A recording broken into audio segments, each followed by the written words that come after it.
નમસ્કાર વિદ્યાર્થી મિત્રો, સ્વાગત છે તમારું આપણી ચેનલ એજ્યુકેશન હેલ્પરમાં. તો મિત્રો, આજે આપણે જોવા જઈ રહ્યા છીએ ધોરણ 11 એમાં ગુજરાતીનું પહેલું ચેપ્ટર છે નાવિક વળતો બોલ્યો, જેમાં આપણે એનું એનિમેશન વિડીયો જોવાના છીએ. તો વિડીયોને અંત સુધી જોજો, અને જો તમારે કોઈ બી ડાઉટ્સ કે કોઈ બી ક્વેશ્ચન હોય તો તમે મને કમેન્ટ કરી શકો છો. આવા જ વિડીયો જોવા માટે આપણી ચેનલને સબસ્ક્રાઈબ કરજો. થેન્ક યુ મિત્રો. તો ચાલો આપણે કરીએ વિડીયોની શરૂઆત. વિડીયોમાં અંત સુધી બન્યા રહેજો. અયોધ્યાથી વનવાસ જવા નીકળેલા રામને નદી ઓળંગવા હોડીની જરૂર પડે છે. લક્ષ્મણ સીતાને નાવમાં બેસાડવા નાવિક તૈયાર થાય છે, પણ રામને નાવમાં બેસાડવાને ના કહે છે. નાવિકે સાંભળ્યું છે કે ઋષિના શાપથી પથ્થર બનેલી અહલ્યા રામની ચરણરજથી જીવિત સ્ત્રી બની ગઈ છે.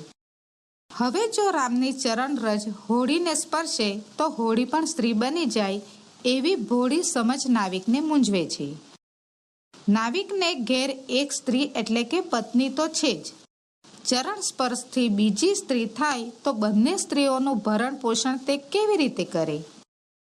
આ જીવિકાનું એકમાત્ર સાધન હોડી જ છીનવાઈ જાય.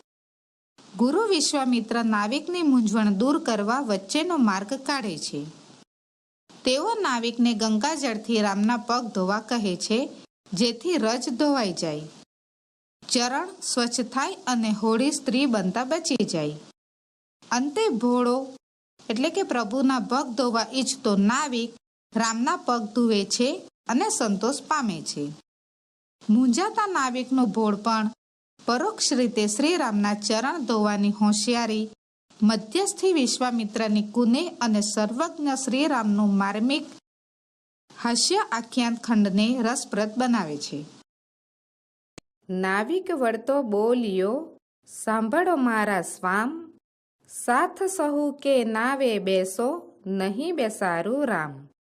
આ પંક્તિમાં કહેવામાં આવ્યું છે કે જ્યારે શ્રીરામ, સીતા, લક્ષ્મણ અને વિશ્વામિત્ર ઋષિ નાવિક પાસે ગયા અને સૌને નાવમાં બેસાડીને ગંગા પાર કરાવવા કહ્યું, ત્યારે નાવિકે કહ્યું, સાંભળો મારા સ્વામી, હું તમારી સાથેના સૌ કોઈને નાવમાં બેસાડીશ, પણ હું મારી નાવમાં શ્રીરામને નહીં બેસાડું. વાર્તા મેં સાંભળી છે ચરણ રેણથી અપાર, અહલ્યા તા થઈ સ્ત્રી સહી, પાષાણ ફીટી નાર. આ પંક્તિમાં કહેવામાં આવ્યું છે કે મેં તમારી કથા સાંભળી છે. તમારા ચરણરજનો મહિમા અપાર છે. અહલ્યા નામની સ્ત્રી શ્રીરામની ચરણરજના સ્પર્શથી પાષાણમાંથી સ્ત્રી થઈ ગઈ હતી. આજીવિકા મારી એહ છે, જુઓ મન વિવેક, સ્ત્રી થાતા વાર ન લાગે, કાષ્ટ પાષાણ એક. આ પંક્તિમાં કહેવામાં આવ્યું છે કે મારી આજીવિકાનું સાધન આ નાવ જ છે. તમે વિવેકપૂર્વક વિચારો, લાકડું હોય કે પાષાણ, બંને એક જ છે.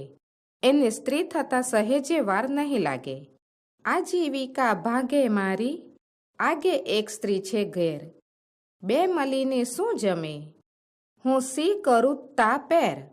આ પંક્તિમાં કહેવામાં આવ્યું છે કે મારી આજીવિકા બંધ થઈ જાય. ઘરમાં એક સ્ત્રી પહેલેથી છે જ, એમાં આ બીજી સ્ત્રી થઈ જાય તો બંનેનું ભરણ પોષણ કેમ કરવું? એ બંને માટે વ્યવસ્થા શી કરું? હસી વિશ્વામિત્ર બોલ્યા, ચરણ રેણે સ્ત્રી થાય, તે માટે ગંગાજળ લઈને પખાલો હરિપાય. આ પંક્તિમાં કહેવામાં આવ્યું છે કે આ સાંભળીને વિશ્વામિત્ર હસીને બોલ્યા, ચરણરજના સ્પર્શથી સ્ત્રી થાય તો એમ કરો, શ્રીરામના ચરણ ગંગાજળથી ધોઈ લો. હસીને હરિ હેઠા બેઠા, રામ અશરણ શરણ, નાવિકે ગંગાજળ લઈને પખાલ્યા તા ચરણ.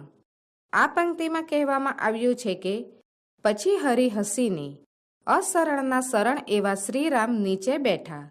ત્યાં નાવિકે ગંગાજળથી તેમના ચરણ ધોયા.